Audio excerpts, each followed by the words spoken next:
My name is Angelique, and at 34 years old, I thought I understood the meaning of family. Growing up, I always looked out for my younger sister Sophia, despite our 8-year age gap. I was the responsible one who bailed her out of trouble, the dependable shoulder she cried on. When she got engaged, I happily agreed to pay for her dream wedding, emptying my savings account without hesitation. Last month, I drove 8 hours to surprise her at the engagement dinner. The shock came when I asked when we should head to the restaurant. Sophia looked at me and casually replied, "Oh, we had it yesterday. Only family." As I share how my own sister betrayed me, after I emptied my savings for her wedding drop, a comment letting me know if you have ever been taken for granted by family, and subscribe to hear how I finally stood up for myself. Growing up, as the eldest daughter in our household meant responsibility was thrust upon my shoulders from an early age. While other kids my age were having playdates and birthday parties, I was learning to cook dinner, help with laundry, and make sure my little sister Sophia had everything she needed. Our parents worked long hours to provide for us, but their physical absence meant I became a second parent to Sophia before I even reached middle school.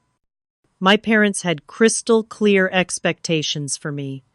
Perfect grades, extracurricular activities that would look good on college applications, and a career path that promised financial stability. The pressure to succeed academically and professionally was constant, like a weight I carried everywhere. When I brought home an A-, my father would ask what happened to the other points. When I won second place in the science fair, my mother wondered aloud why I couldn't have worked a little harder for first. Sophia, however, seemed to exist in an entirely different family. 8 years younger and adorably precocious, she could wrap our parents around her little finger with one smile. While I was expected to be responsible and mature beyond my years, Sophia got away with everything. Missed curfews were met with gentle reminders, poor grades with encouragement to try again next time, and broken rules with laughter at how creative she was. The early signs of Sophia's manipulative tendencies appeared when we were still young. She would borrow my clothes without asking, and return them stained or damaged. When I complained to our parents, they would say, "She looks up to you, Angelique. Take it as a compliment." My birthday money would mysteriously disappear, only for Sophia to show up with new accessories the next day. My school projects that I spent weeks perfecting would suddenly inspire Sophia to create something similar, earning her praise for her creativity, while my hard work was seen as expected. Despite these frustrations, I felt obligated to care for my sister. When she called crying because she missed the last bus home, I would drive across town to pick her up without complaint. When she needed help with homework, I would stay up late, explaining concepts even when I had my own assignments due. This sense of responsibility for Sophia became so ingrained in my identity that I barely questioned it. My own path followed exactly what my parents had mapped out. I earned a full scholarship to a prestigious university, completed an MBA with honors, and climbed the corporate ladder in the financial sector with determination and grit. Each achievement came with sacrifices most people my age weren't making. While college friends traveled during summers, I worked multiple internships. While coworkers enjoyed weekend brunches, I put in extra hours to stand out to management. By 34, I had reached an executive position at a respected financial firm in New York with the salary and benefits that reflected my dedication. The financial responsibilities for our family increased dramatically when our parents faced health issues in their early 60s. Dad suffered a heart attack that required extensive care and lifestyle changes, while Mom developed arthritis that limited her mobility. Their insurance covered only a portion of the medical bills, and their retirement savings weren't enough to maintain their quality of life. Without hesitation, I stepped in to cover the gaps, setting up a monthly transfer to their account and paying for additional services they needed. Throughout these years, Sophia's pattern of poor financial choices became more apparent. She changed college majors 3 times before graduating with a general studies degree. She moved between apartments, leaving behind security deposits due to damage she wouldn't acknowledge causing. Credit card debt accumulated as she bought designer clothes and took impulsive vacations. Each financial crisis ended with a tearful phone call to me promising it would be the last time she needed help. When Sophia met James at a mutual friend's party, their relationship progressed at lightning speed. Within 3 months, they were talking about marriage. James seemed kind enough with a charming smile and easygoing manner, but like Sophia, he appeared to have little concept of financial responsibility. He worked part-time at a local music store while attempting to launch a career as a musician. His apartment was furnished with pieces either gifted by family or found on curbs, and his car broke down with such regularity that Sophia often called me for rides when they were stranded. I had serious concerns about the relationship's rapid pace and their combined financial instability, but when I gently tried to suggest they might want to date longer before making such a permanent commitment, Sophia accused me of not wanting her to be happy, not wanting to damage our relationship. I backed off and decided to be as supportive as possible. After all, who was I to judge what made someone else happy? My own relationship with Tyler was progressing slowly but steadily, built on mutual respect and shared financial values. Perhaps Sophia and James had a connection I simply couldn't understand from the outside. 6 months into their relationship, Sophia and James announced their engagement with a flashy social media post featuring a modest ring that Sophia assured everyone was just temporary until they could afford the real one she deserved. Within days, my phone was buzzing with links to wedding venues, designer dresses, and exotic honeymoon locations. The Pinterest boards Sophia created showcased a wedding that would make celebrities envious, with no apparent consideration for the astronomical costs involved. When I inquired about their budget during our weekly sister lunch, Sophia stirred her drink nervously before launching into what felt like a rehearsed speech. James had tremendous potential with his music, she explained, and investing all their current resources into his career was their priority. They were living in a small apartment, saving for a house down payment, and wedding expenses just weren't feasible right now. Her eyes welled with tears as she described how she had dreamed of her perfect wedding since childhood, and how devastated she was to think she might not have it.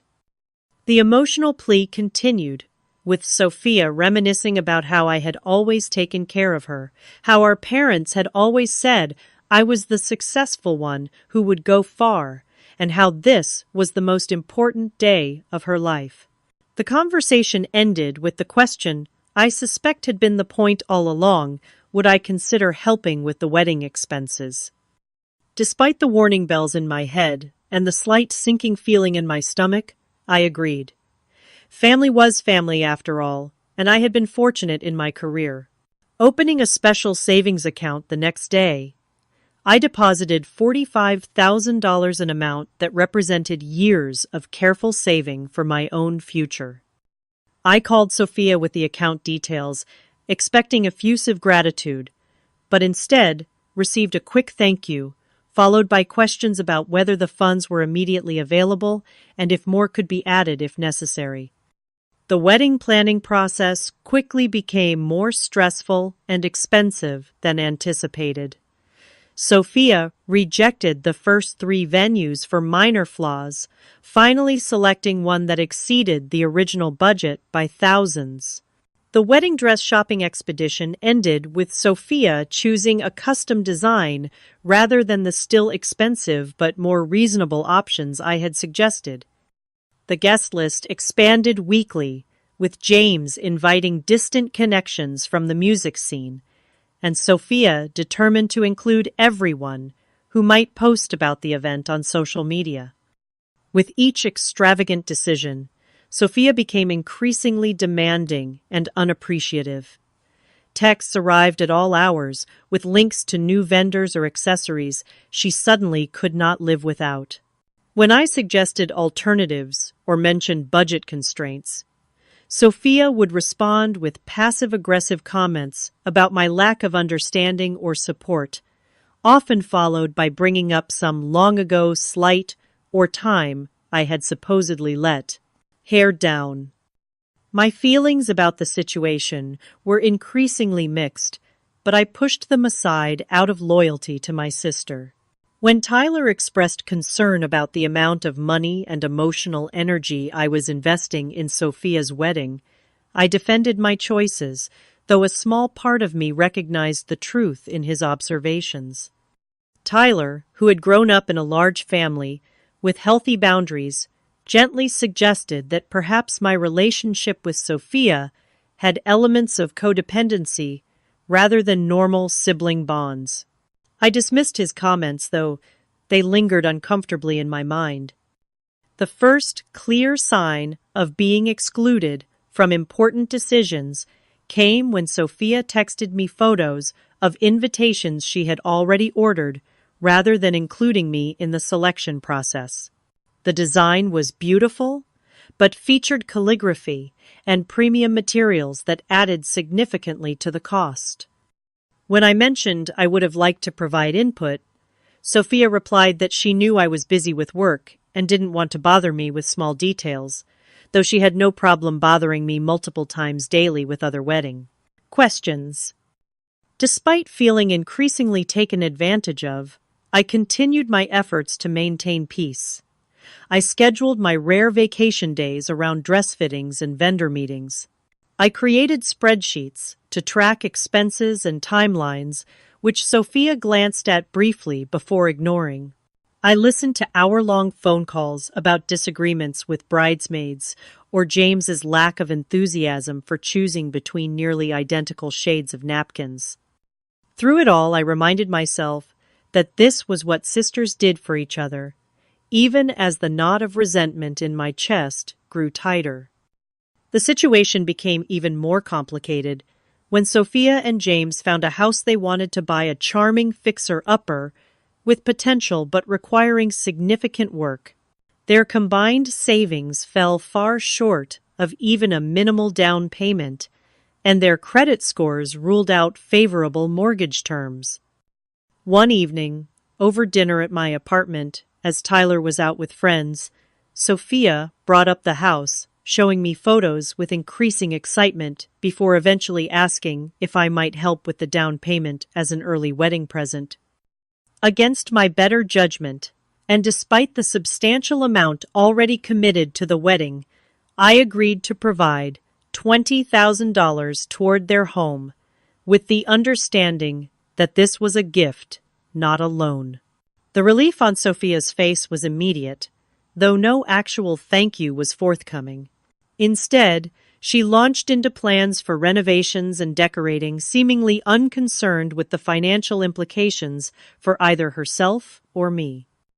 The week leading up to Sophia's engagement dinner was particularly chaotic at work. Our firm was finalizing a major acquisition deal, and as one of the lead financial analysts on the project, my presence was crucial in back-to-back meetings. The hours stretched well beyond normal working time, with takeout dinners becoming the norm and my apartment seeing little of me besides brief stops to shower and change clothes. Despite the professional demands, I was determined to attend the engagement dinner scheduled for Saturday evening. Sophia and James had decided to host the event at an upscale restaurant near their new home, a 300-mile drive from my place in New York. I had already arranged for Friday off, planning to leave early Saturday morning to arrive with plenty of time to freshen up before the dinner. On Friday night, just as I was preparing to leave the office, our team discovered a discrepancy in the financial projections that required immediate attention.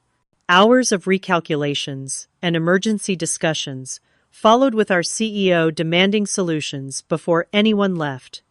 By the time the issues were resolved, it was nearly 4 in the morning. Exhausted but relieved, I headed home for a brief nap before beginning my journey. With only 3 hours of sleep, I loaded my car with carefully chosen gifts. For Sophia and James, I had selected a handcrafted crystal vase from their registry, along with a substantial check toward home renovations. For James's parents, whom I had not yet met, I bought an elegant wine basket based on Sophia's mention of their preferences. Each gift was meticulously wrapped with personalized cards attached.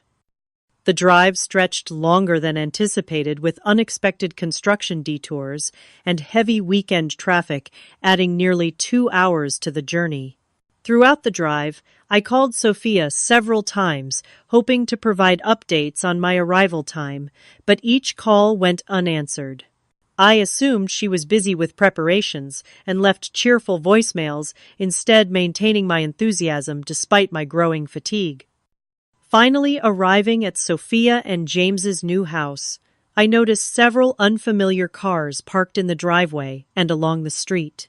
The house itself, which I had helped make possible, was a 2-story colonial with fresh paint and new landscaping improvements I had not been informed about.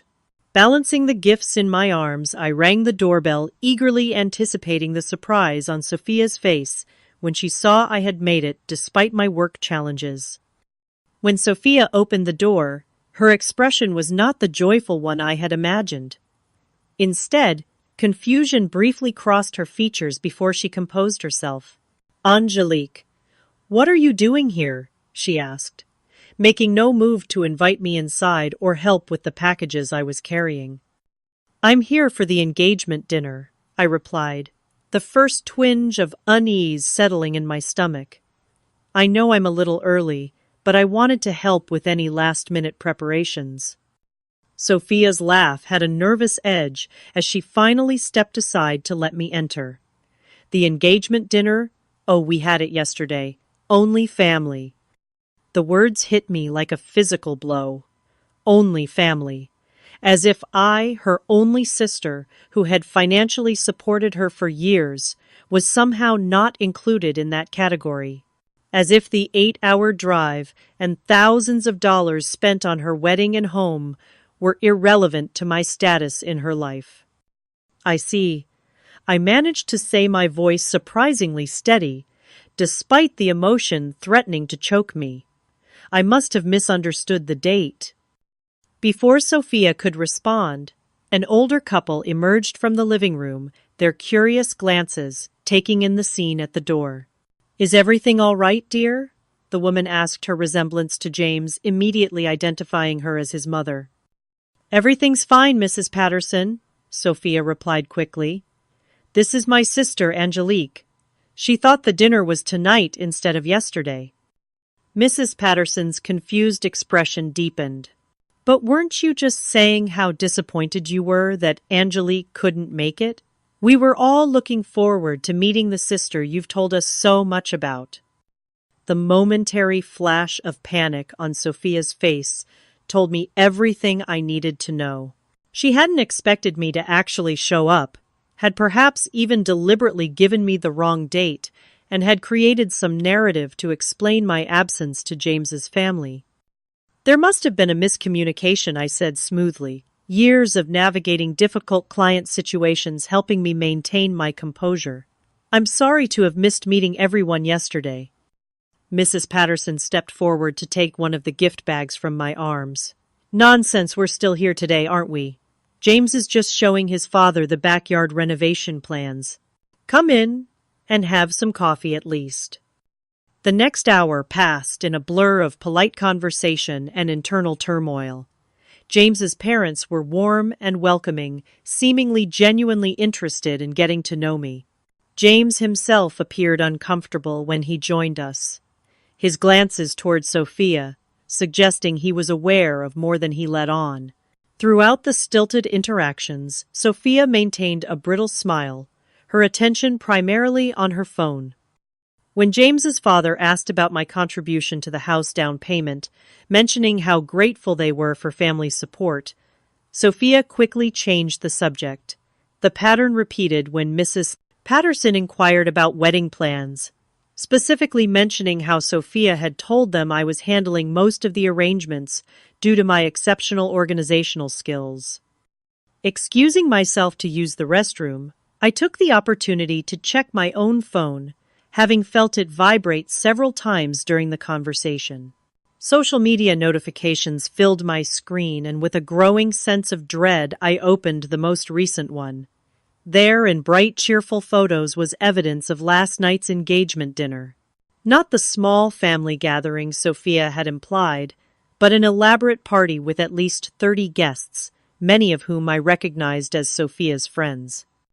Several photos showed empty place settings with reserved signs, but none with my name. The discovery of the true nature of the dinner sent a wave of nausea through me. Leaning against the bathroom sink, I scrolled through more photos, each one revealing additional layers of deception. The restaurant was the exclusive bistro Sophia had originally suggested for my birthday celebration months earlier, a suggestion I had declined due to the excessive cost. The centerpieces featured the exact flower arrangements I had proposed for the wedding, which Sophia had rejected as too traditional. Text messages began appearing from mutual friends, asking why I hadn't been at the dinner and if everything was okay between Sophia and me. One message in particular stood out from my cousin Dana: "Missed you last night. Sophia said you were too busy with work to attend. Seemed odd since you're paying for everything. Call me." Composing myself, I returned to the living room with a decision made. I would not create a scene in front of James's parents, who seemed innocent in this deception, but neither would I pretend everything was fine. Gathering my remaining gifts, I made excuses about needing to check into my hotel and rest after the long drive. "But you just got here," Mrs. Patterson protested. "We were hoping you'd stay for dinner." "Another time," I promised, though I was no longer certain such a time would come. "It was lovely meeting you both." Sophia followed me to the door, her expression a mixture of relief and wariness. "You don't need to leave so soon," she said, the words perfunctory rather than genuine. "I think it's best," I replied quietly. "We can talk tomorrow before I head back to the city." The drive to the hotel was a blur of conflicting emotions. The gifts I had so carefully selected remained in the car, suddenly irrelevant symbols of a relationship that perhaps existed only in my imagination. Checking into the modest hotel room I had booked, I sat on the edge of the bed, still in my travel clothes, and finally allowed the tears to come. Sleep eluded me that night despite my physical exhaustion. Each time I began to drift off, a new memory of Sophia's betrayal would jolt me awake, or my phone would buzz with another notification from someone who had attended the dinner. Around 3 a.m, I gave up the pretense of rest and sat by the hotel window, watching occasional cars pass on the quiet street below. With nothing but time and silence surrounding me, I began methodically examining social media for a more complete picture of what had transpired. The engagement dinner photos told a story vastly different from Sophia's dismissive "only family" comment. There was Sophia's entire office team, several couples we had grown up with, distant cousins who lived nearby, and even my high school friend Jennifer, who had moved to the same town as Sophia 2 years ago. The captions and comments added another layer of pain. "Finally got to meet the famous future-in-laws," one of Sophia's friends wrote beneath a photo of the entire group toasting with champagne. "So excited to be part of the wedding planning committee," posted another friend, tagged in a picture with Sophia and 3 other women huddled over what appeared to be fabric swatches and color samples.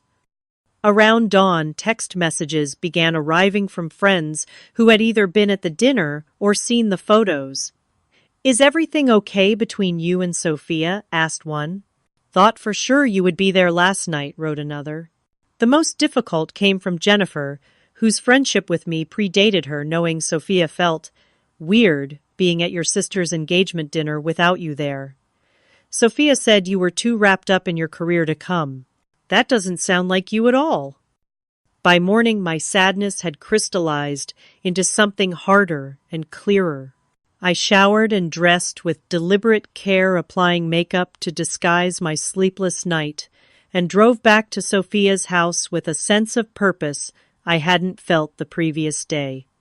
This time, when Sophia answered the door, she was alone, still in pajamas, despite the late morning hour. "You're back early," she said, stepping aside reluctantly to let me in. "We were just having breakfast." James sat at the kitchen island, a coffee mug in hand, his expression guarded. "Morning, Angelique," he offered, before quickly excusing himself to shower clearly, wanting no part in what was about to unfold.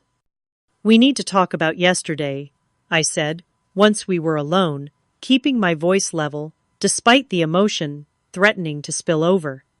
Sophia immediately went on the defensive. "It was just a miscommunication about the date. These things happen." "It wasn't a miscommunication, Sophia. The dinner was always planned for Friday night. You deliberately told me Saturday." "That is absolutely not true," she countered, indignation flaring. "I would never do something like that. You must have confused the dates with your busy work schedule. Not everything is about you, Angelique." The familiar pattern of Sophia twisting situations to make herself the victim and me the villain was so predictable. I almost laughed. "I have the text messages, Sophia. You specified Saturday at 7, repeatedly." "Well, plans changed at the last minute, and I tried to reach you," she lied smoothly. "You know how hectic things have been with the wedding and the house. It is really unfair of you to make me feel guilty when I am under so much stress. The gaslighting might have worked in the past, when my primary concern was maintaining peace and protecting Sophia's feelings, but something fundamental had shifted in me during the sleepless night. Let me be clear," I said, my voice firm but quiet. "I know there was no last-minute change. I know you had a full engagement dinner with friends and extended family present. I know you told people I was too busy with work to attend, rather than admitting you had excluded me." Sophia's face flushed, but she showed no remorse. Instead, she launched into a counterattack. "Fine, yes, the dinner was always planned for Friday. But can you blame me? Every time we include you in something, you take over completely. You have to control every detail, because you think your money gives you that right." The accusation was so contrary to reality that it momentarily stunned me into silence. I had deliberately stepped back from many decisions to allow Sophia autonomy, despite the fact that I was funding the entire event. Before I could formulate a response, James re-entered the kitchen, dressed but still clearly uncomfortable. "I should give you two privacy," he mumbled, reaching for his car keys. "No, please stay," I said. "This concerns you too, since it's your wedding and home as well." James hesitated, then sank into a chair, his reluctance evident. Sophia shot him an annoyed glance, clearly expecting him to leave or take her side. "I just want to understand why I was excluded from a dinner celebrating a wedding that I am paying for entirely," I continued. "And why you felt the need to lie about it being only family when clearly many friends were invited." Sophia rolled her eyes dramatically. "There you go again, bringing up the money. We get it, Angelique. You are successful and generous. Do you want us to grovel in gratitude every time we see you?" When I stepped away briefly to get a glass of water, needing a moment to compose myself, I overheard Sophia speaking to James in what she thought was a whisper. "See what I mean? Total control freak. This is why I didn't want her at the dinner, bringing everyone down with her corporate personality and judging everything." The casual cruelty in her words solidified something in me. Returning to the living room, I asked directly, "Have the wedding plans changed as well? Because I notice you have a wedding planning committee that I knew nothing about." Sophia at least had the grace to look slightly embarrassed. "We just thought it would be easier to work with people locally, rather than having to coordinate with you in New York." "I see. And who do these local friends think is paying for the extensive plans you are making?" James looked up sharply at this, his expression suggesting this particular question had struck a nerve. Sophia's response was evasive. "People know we have help from family. I do not see why the specific details matter." "The specific details matter because you have been taking credit for my financial contributions, haven't you? Just like you are taking credit for the down payment on this house." James stood suddenly. Wait, what Sophia said the house money was partly from her savings and partly from your parents. That is not true. The look of genuine shock on his face confirmed my suspicions that Sophia's deception extended to her fiancé. Rather than answer him directly, I turned back to my sister. "I think we are done here. I will be returning to New York today instead of tomorrow." Just like that, running away when things get difficult, Sophia sneered, though I could see the first flicker of concern in her eyes as she realized I was serious. "I am not running away. I am removing myself from a situation that has become untenable." Gathering my purse and jacket, I headed for the door. "James, it was nice to meet you and your parents.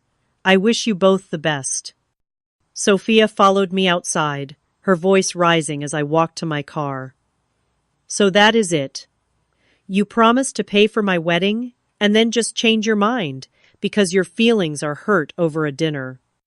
I paused at my car door. "I have not said anything about the wedding funds, Sophia, but perhaps it is time we had a conversation about healthy boundaries and mutual respect." The drive back to New York became a journey of emotional processing unlike anything I had experienced before. Miles of highway stretched before me as I alternated between tears, anger, and a strange sense of relief. By the time I reached my apartment building, I felt emotionally shattered, but somehow clearer than I had in years. Tyler was waiting in my apartment, having used his key after I texted him about my early return. One look at my face told him everything he needed to know. Without words, he opened his arms, and I collapsed into them, finally allowing myself to fully break down.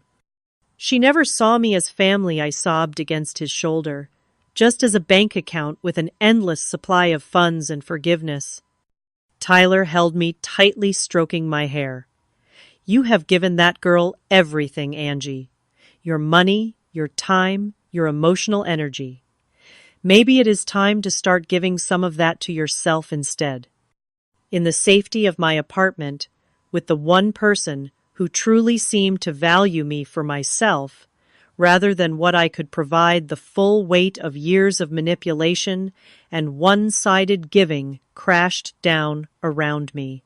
Tyler listened without judgment, as I recounted not just the engagement dinner disaster, but the pattern of exploitation that had defined my relationship with Sophia for as long as I could remember.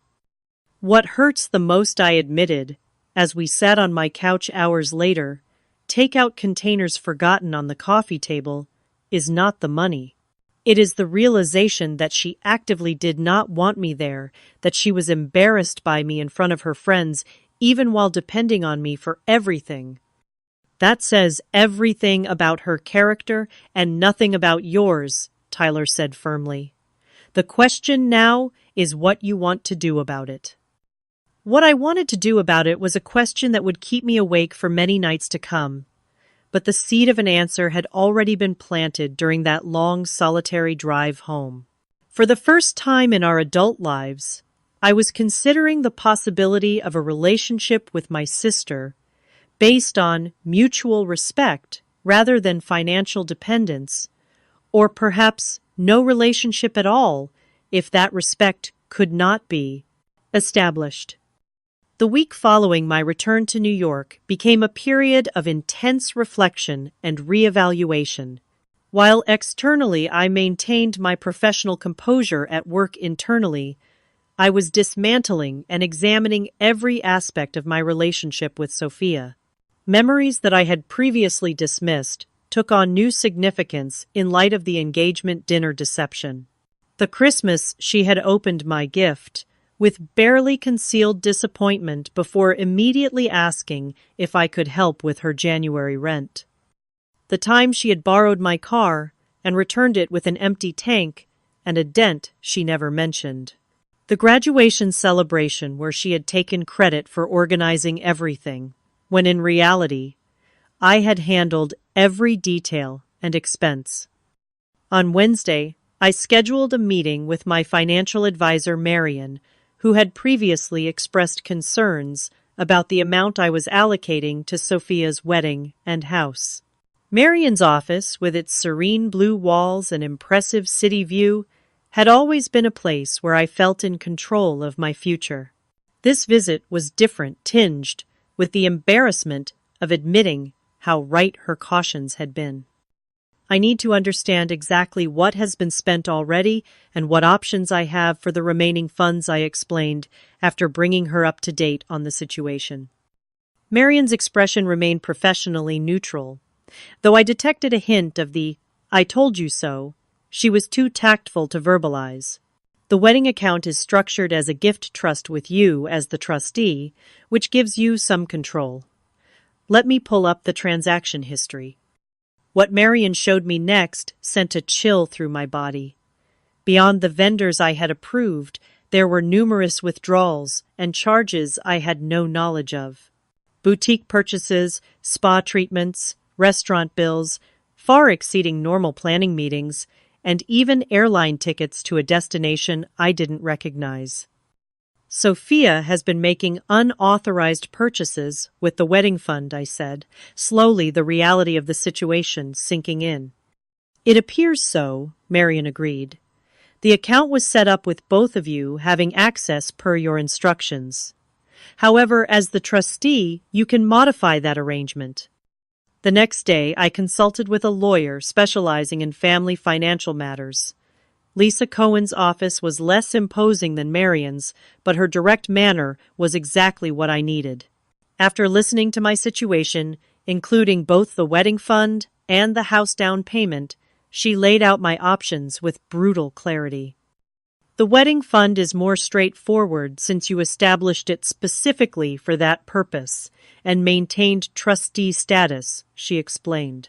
You have every right to restrict access or even repurpose those funds if you choose, though doing so would obviously have relationship repercussions. And the house down payment, I asked. That's more complicated. Was there any written agreement about the nature of those funds, gift loan investment? I shook my head inwardly, cursing my naive trust. Nothing formal, just verbal understanding that it was a gift to help them get started. Lisa made some notes before continuing. Without documentation stating otherwise, it would likely be considered a gift in most jurisdictions. However, if you can demonstrate that there was an understanding of certain conditions attached to that gift, there might be some recourse. Throughout these meetings, Tyler became my emotional anchor. His perspective as someone who came from a large functional family helped me see how abnormal my dynamic with Sophia truly was.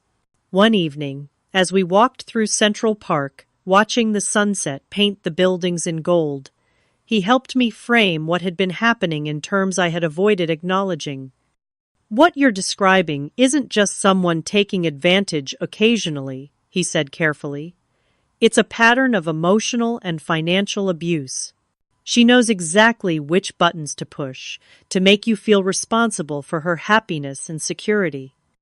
Abuse seems like such a strong word, I protested weakly, though something in me recognized the truth of it.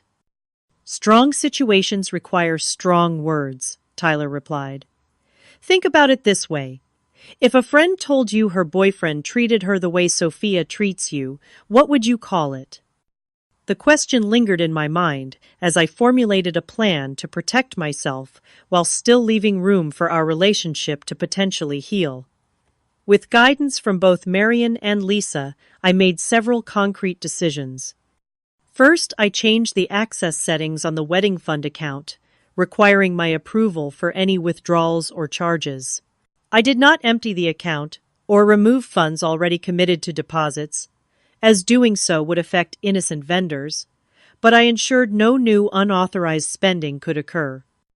Next, I meticulously documented every financial contribution I had made to Sophia over the years, from the wedding and house to smaller expenses like car repairs and medical bills.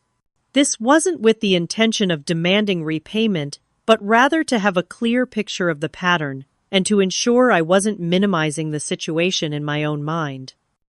With the financial protections in place, I turned my attention to the utilities and services I had been paying for at Sophia's new house. In my desire to give them a good start, I had set up and paid for electricity, water, internet security system, and lawn care, with the understanding that they would take over the bills after 3 months. That deadline had passed without any mention from Sophia about transferring the services to their names. I contacted each utility company and service provider individually.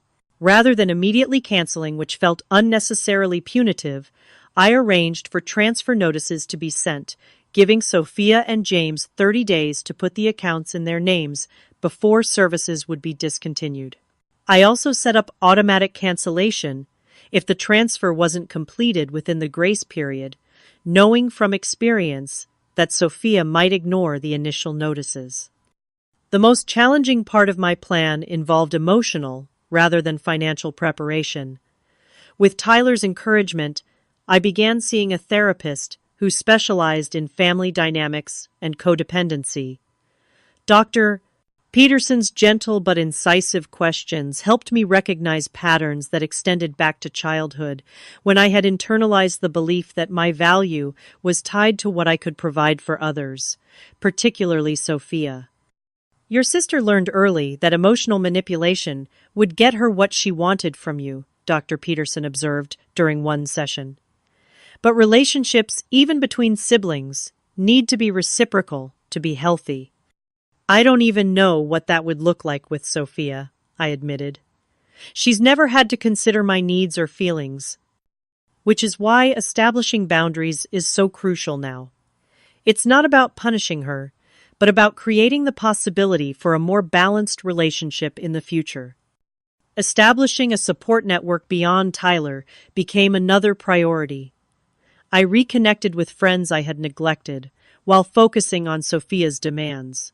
A Saturday lunch with my college roommate Patricia turned into an emotional 4-hour conversation where I finally shared the extent of Sophia's behavior. Rather than the judgment I feared, Patricia offered understanding and validation. I always wondered why you dropped everything whenever she called, Patricia said. From the outside, it was obvious she was using you, but you seemed so determined to be there for her no matter what. Self-care practices that had fallen by the wayside during the wedding planning chaos found their way back into my routine. Morning runs along the riverfront, evening baths with lavender oil, cooking actual meals instead of subsisting on whatever I could grab between work and Sophia's latest crisis. Small actions that collectively reinforced the message I was finally accepting my needs mattered too.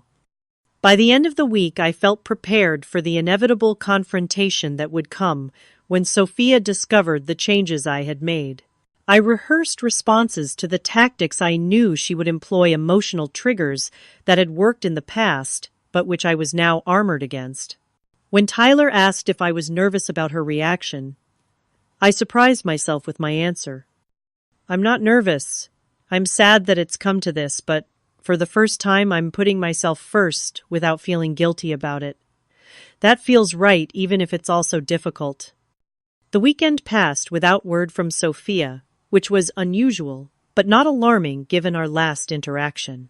I used the time to catch up on work projects that had suffered from my divided attention and to simply enjoy the peace of making decisions based solely on my own needs and desires.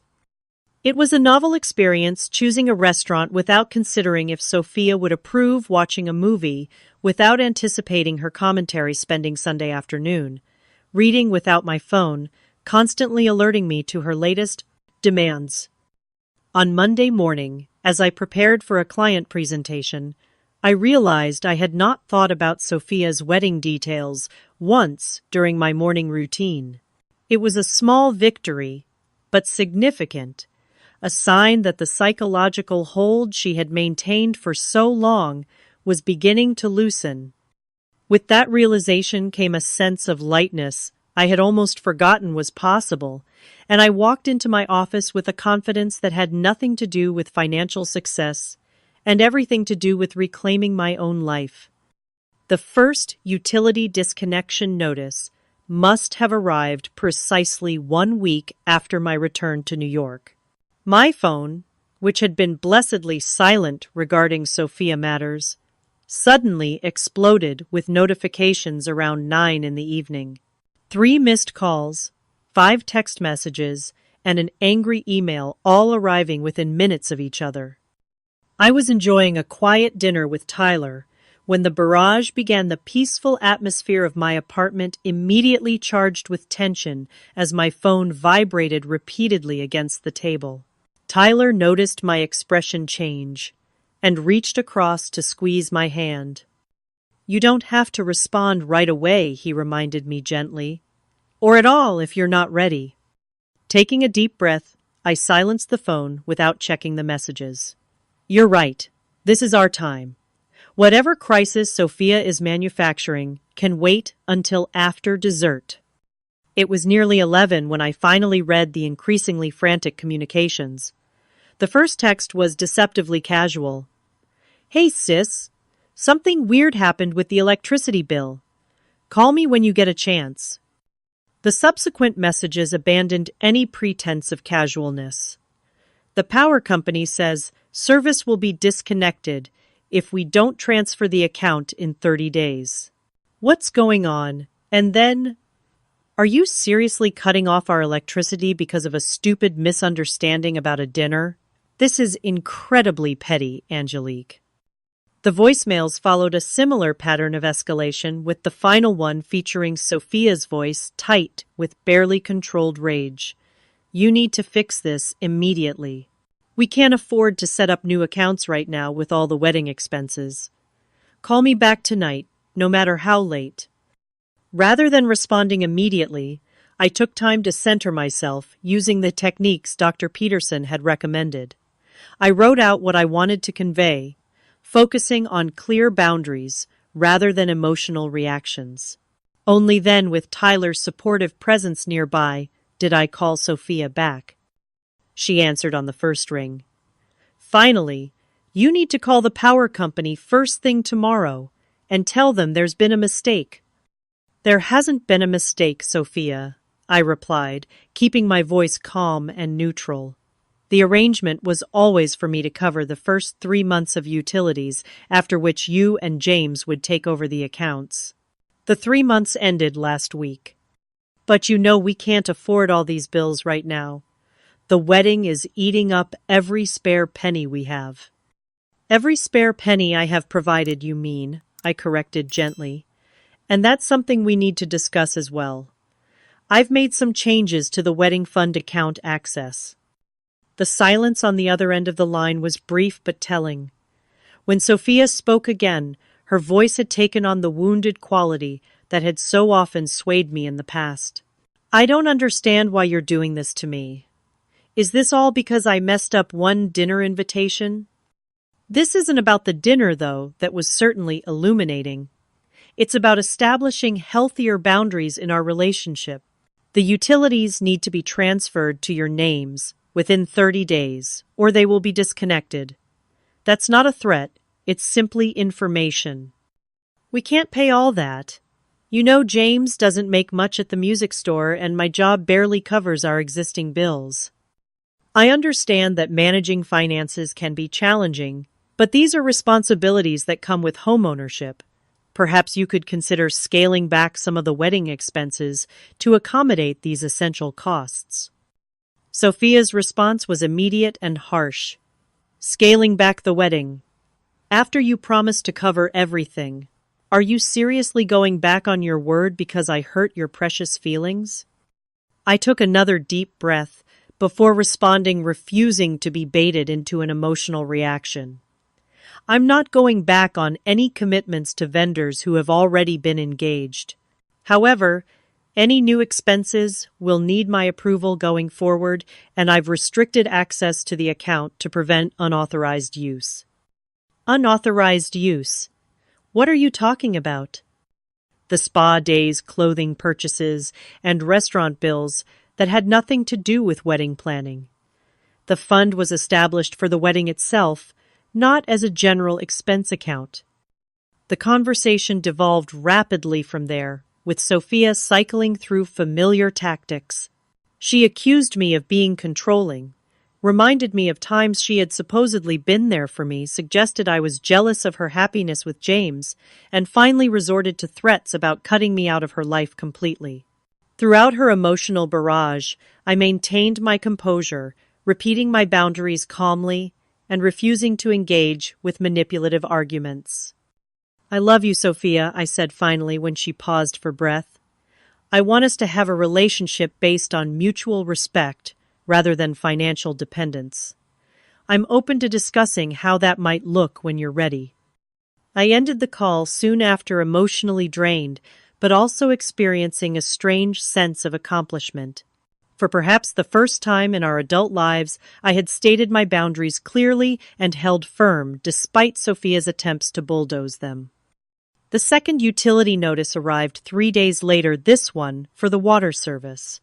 Sophia's response was another flurry of angry communications, culminating in a tearful phone call where she insisted they would have no water for showering before work.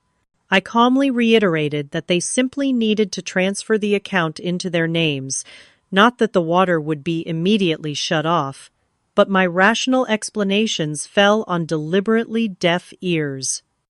The third notification regarding the internet service prompted the most dramatic response yet. This time Sophia called at 6:30 in the morning, her voice raw with what sounded like genuine panic. The house has no electricity, no water, even the Wi-Fi is gone. Did you send the money or not? The question confused me momentarily, until I realized she wasn't referring to the utility transfers, but to the monthly wedding fund distribution I typically made for ongoing expenses. That payment wasn't due for another week, and given the recent changes to the account structure, would now require documentation of legitimate wedding costs. The utilities haven't been disconnected yet, Sophia. You still have time to transfer them. As for the wedding funds, we need to discuss appropriate expenses going forward. So you're punishing me financially. That's really mature, Angelique. Real sisterly behavior. This isn't punishment. It's accountability. There's a difference. Whatever you need to tell yourself, she snapped.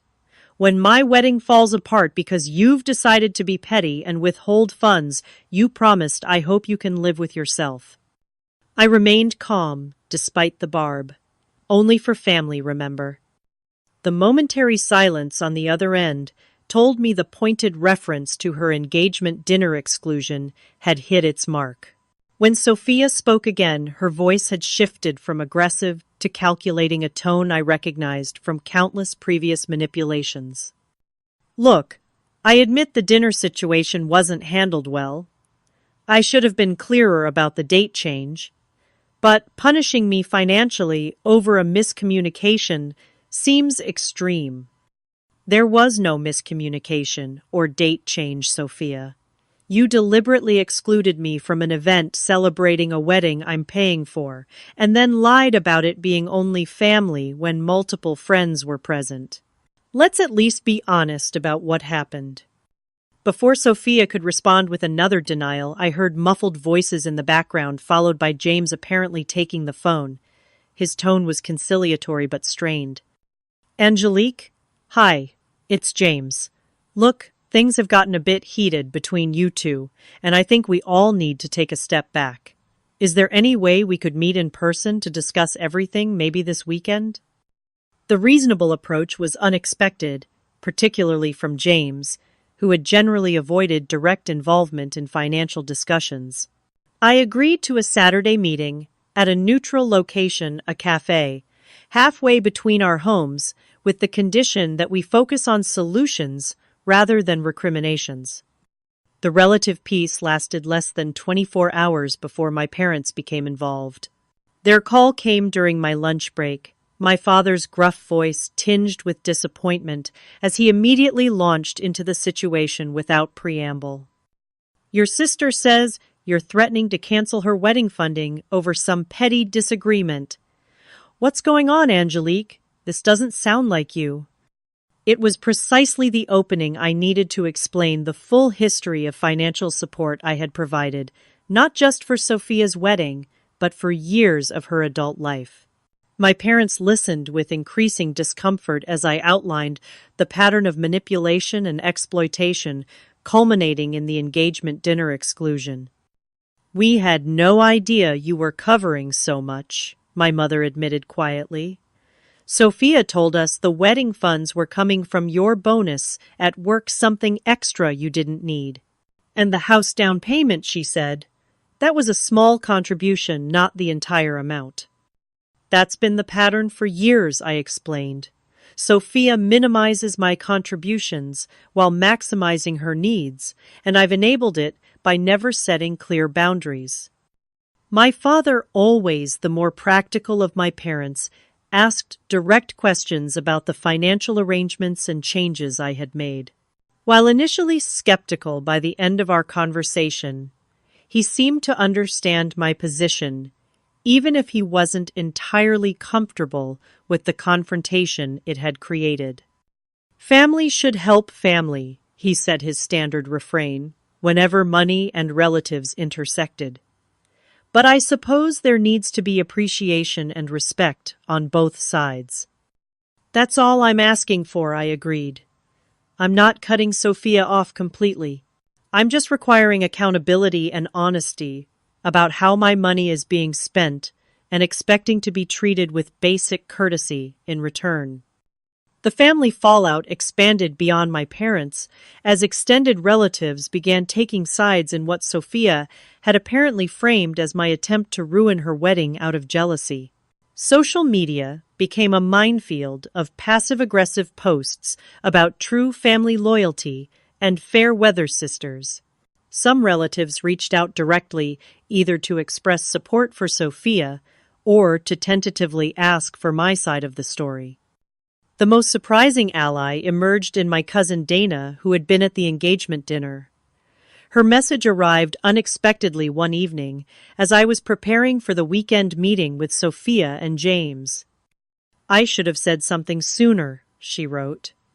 The way Sophia talked about you at the dinner made me uncomfortable. When someone asked about the wedding costs, she acted like she and James were paying for everything themselves, making sacrifices to afford their dream day. I knew that wasn't true, but didn't want to create drama by correcting her publicly. I'm sorry for not speaking up. Dana's message was followed by similar communications from two other relatives who had witnessed Sophia's behavior over the years, but, like me, had made excuses for it, or looked the other way to maintain family harmony. Their support strengthened my resolve to maintain the boundaries I had established, regardless of the social pressure Sophia was attempting to create. By the time Saturday arrived, the situation had evolved in unexpected ways. James called the evening before our scheduled meeting, his voice tense and uncertain. There's something you should know before tomorrow, he said. Sophia and I have been arguing all week about the financial situations. Some things she told me about where money was coming from, particularly for the house, weren't accurate. I just wanted you to know I wasn't aware of how much you were contributing, and I certainly didn't approve of her excluding you from the dinner. I appreciate that, James, I replied, genuinely touched by what must have been a difficult admission for him. To be clear, I'm not trying to come between you and Sophia. I just need our relationship to be based on mutual respect rather than financial dependence. I understand that now, he said quietly, and I think it's fair. I'll see you tomorrow. The meeting itself was tense, but ultimately productive. Sophia arrived with a folder of wedding expenses and a demeanor that swung between defensive and conciliatory. James seemed genuinely committed to finding a reasonable solution, often redirecting the conversation when Sophia veered toward emotional manipulation. We established a new framework for the wedding finances, with clear documentation required for all expenses and a revised budget that eliminated some of the more extravagant elements. The utility transfers were completed on the spot, with James taking responsibility for managing their household expenses going forward. Most importantly, we discussed the underlying issues in our relationship with Sophia, reluctantly acknowledging some of her manipulative behaviors, while I admitted to enabling patterns that weren't healthy for either of us. I do want you at my wedding, Sophia said finally, in a rare moment of genuine emotion. Not because of the money, but because you're my sister. I haven't always shown that, and I'm sorry. That's all I've ever wanted, I replied, equally sincere. To be valued for who I am, not what I can provide. As we left the cafe with tentative plans for a family dinner, including our parents the following weekend, I felt cautiously optimistic that perhaps this crisis had created an opportunity for genuine change. The road ahead would undoubtedly include setbacks and old patterns resurfacing, but for the first time I was facing those possibilities with clear boundaries and the strength to maintain them. That night, I called Tyler to update him on the meeting's outcome. His pride in how I had handled the situation meant more to me than any external validation could have. You stood your ground without burning bridges, he said. That's the hardest balance to find with family. I'm learning, I replied, feeling the truth of those simple words in a profound way. Slowly but surely, I'm learning. 6 months have passed since that fateful drive to Sophia's engagement dinner, and sometimes it feels like I'm living in an entirely different reality. The changes in my life, since setting boundaries with my sister, have rippled outward, affecting everything from my daily routines to my deepest relationships in ways I never could have anticipated. The most visible change has been in my relationship with Sophia. After our cafe meeting, we entered a period of cautious rebuilding, with weekly phone calls that started awkwardly but gradually became more natural. There have been setbacks, of course. Old habits resurfaced during wedding vendor meetings with Sophia, occasionally slipping into entitled behavior or attempting to bypass the new financial guardrails. Each time, I calmly reinforced the boundaries we had established, sometimes needing to step away temporarily when tensions rose. The relationship with my parents has evolved in unexpected ways as well. Once they understood the full extent of the dynamic between Sophia and me, they began their own process of reflection about the family patterns they had established during our childhood. My father, never one for emotional conversations, surprised me by inviting me to lunch alone, something that hadn't happened since I was in college. I think we put too much on your shoulders, he admitted over sandwiches at his favorite deli, making you responsible for your sister, teaching you that your value was in what you could do for others rather than who you are. That wasn't fair to you. My mother took longer to acknowledge her role, but eventually joined me for one of my therapy sessions with Dr. Peterson. The conversations were difficult, but healing, addressing years of unequal expectations and emotional burdens. She cried, when I described how I had never felt I could come to them with problems because I was expected to be the stable, responsible one who handled everything independently. "I always thought we were preparing you for success," she said through tears. "I never realized we were denying you the support every child deserves." My personal therapy journey continued throughout these months, helping me identify and address the deeply rooted caretaker tendencies that had defined so much of my identity. Dr. Peterson guided me through examining why I had allowed Sophia's needs to overshadow my own for so long, and how I could develop a stronger sense of self-worth that wasn't tied to what I could provide for others. Generosity is a beautiful quality, she reminded me during one particularly breakthrough session. The problem wasn't your generosity itself, but that it came from a place of believing you had to earn love through giving. True generosity comes from abundance, not from lack. Those words stayed with me, helping me distinguish between genuine giving and the unhealthy enabling that had characterized my relationship with Sophia. I began practicing saying no without extensive justifications, setting limits without guilt, and acknowledging my own needs as valid and important, not secondary to everyone else's. My relationship with Tyler deepened through this period of personal growth. Watching him support me without trying to rescue me taught me what healthy partnership actually looked like. 3 months after the confrontation with Sophia during a weekend hiking trip in the Catskills, Tyler proposed at sunset on a mountain overlook. The ring was simple and perfect, chosen with my taste in mind rather than for show, and his words focused on building a life of mutual support and respect. "You've always seen me clearly," I told him after saying yes, even when I couldn't see myself.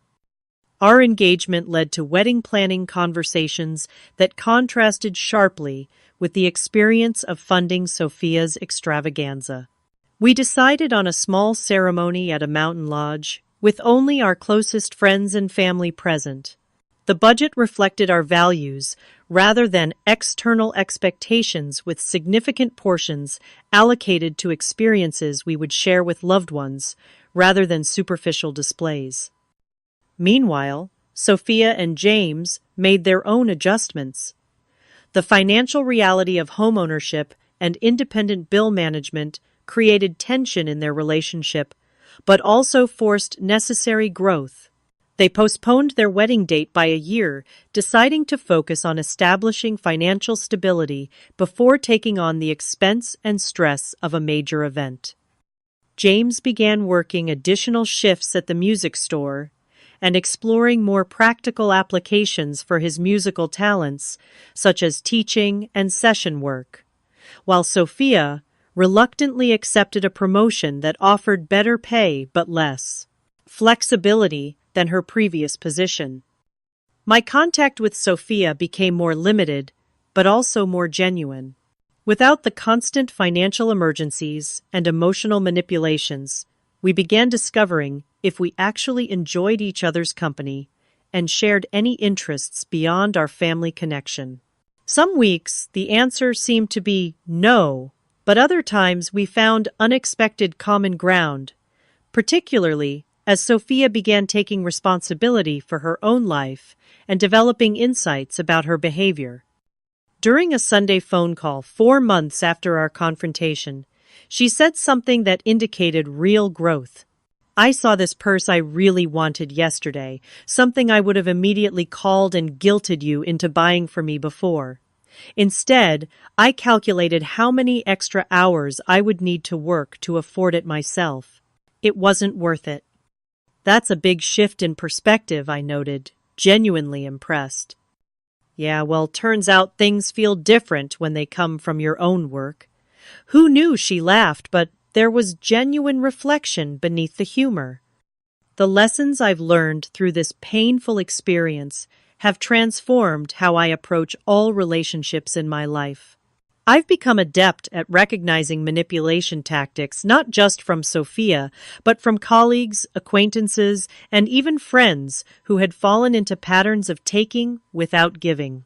Some of those relationships naturally faded as I established healthier boundaries, while others surprisingly strengthened when rebalanced. I've learned to distinguish between generosity that comes from love and giving that stems from a fear of rejection or need for validation. When I now choose to help someone financially or emotionally, it comes from a place of authentic desire rather than obligation or guilt. The difference feels profound in my body, a lightness rather than the heavy resentment that once accompanied my generosity. The importance of setting boundaries with family has perhaps been the most valuable lesson. For so long, I believed that family meant unconditional giving, regardless of how I was treated in return. Now I understand that truly healthy family relationships require mutual respect and reciprocity, just like any other connection. Love without boundaries isn't actually love at all, but rather fear, masquerading as devotion. Finding peace hasn't meant achieving perfection in my relationship with Sophia or erasing the hurt of past experiences. Rather, it has come from prioritizing my mental health and self-respect, even when doing so creates temporary discomfort or conflict. I no longer measure my worth by how much I sacrifice for others, but by how authentically I live according to my own values.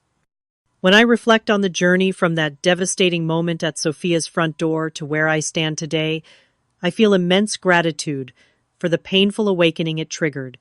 Without that moment of clarity, I might have continued in patterns of enabling and self-neglect, indefinitely missing the opportunity to build the boundaries that now protect my well-being and actually allow for more genuine connection. The wedding fund still exists now, properly managed with appropriate oversight, and Sophia and James are slowly working toward their rescheduled date with a more realistic approach to both the event and their lives together. My relationship with my sister continues to evolve, sometimes regressing to old patterns, but increasingly finding new, healthier ground. We may never be the inseparable sisters of childhood television shows, but we are learning to be honest adults who choose connection rather than assuming it as an entitlement. As I prepare for my own wedding to Tyler next spring, I carry these hard-won insights with me. Family relationships, whether born or chosen, require balance and boundaries to thrive. Generosity without respect becomes exploitation. And sometimes, the most loving thing you can say to someone who has taken you for granted is simply, only for family. Remember. Have you ever had to set difficult boundaries with someone you love? How did you balance maintaining the relationship while protecting yourself? Share your experiences in the comments below. And if this story resonated with you, please like and subscribe for more insights on navigating complex family dynamics. Thank you for listening to my journey, and remember that your worth is never determined by how much you give or what you provide to others. It exists simply because you do.